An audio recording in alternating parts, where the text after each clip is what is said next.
আসসালামু আলাইকুম ওয়া রাহমাতুল্লাহি ওয়া বারাকাতুহু। আমার এই চ্যানেলে আপনাদের সকলকে স্বাগতম।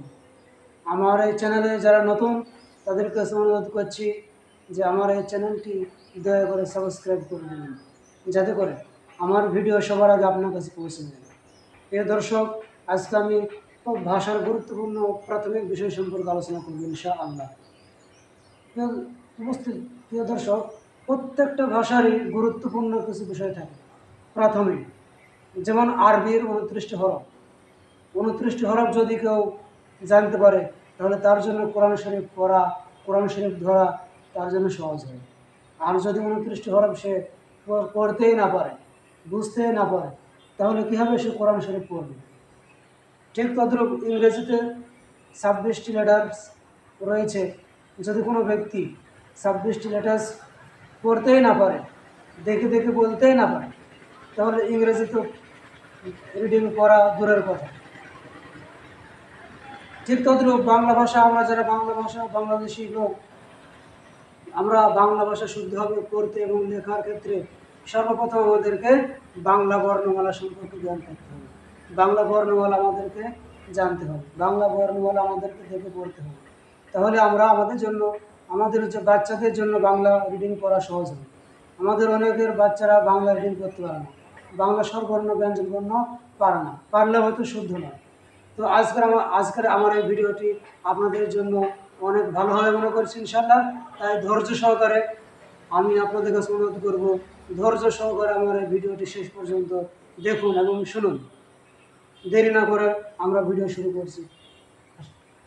বাংলা বাংলা 50টি বর্ণকে দুই ভাগে ভাগ করা হয়েছে।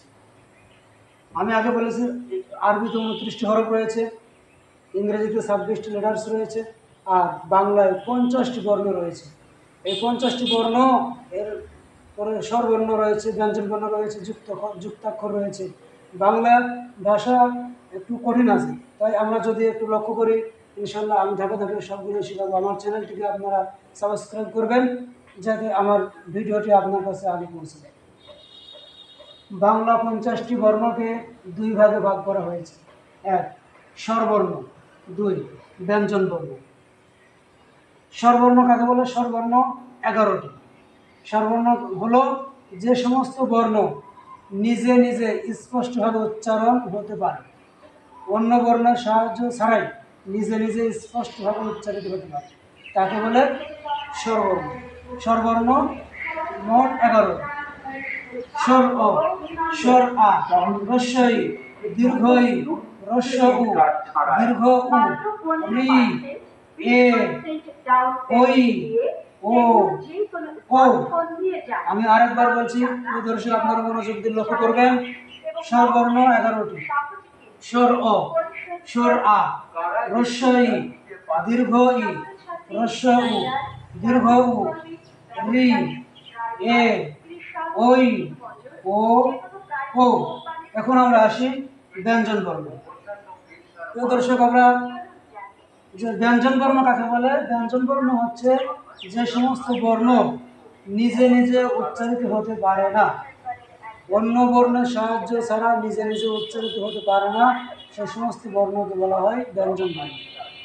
ব্যঞ্জনবর্ণ 39টি। ক, খ, গ, ঘ, উঙ, এটি হচ্ছে উঙ।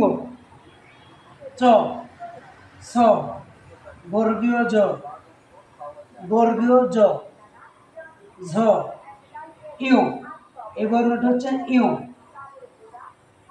ট, ঠ, ড, ঢ, মূর্ধন্য, এই বর্ণটি হচ্ছে মূর্ধন্য।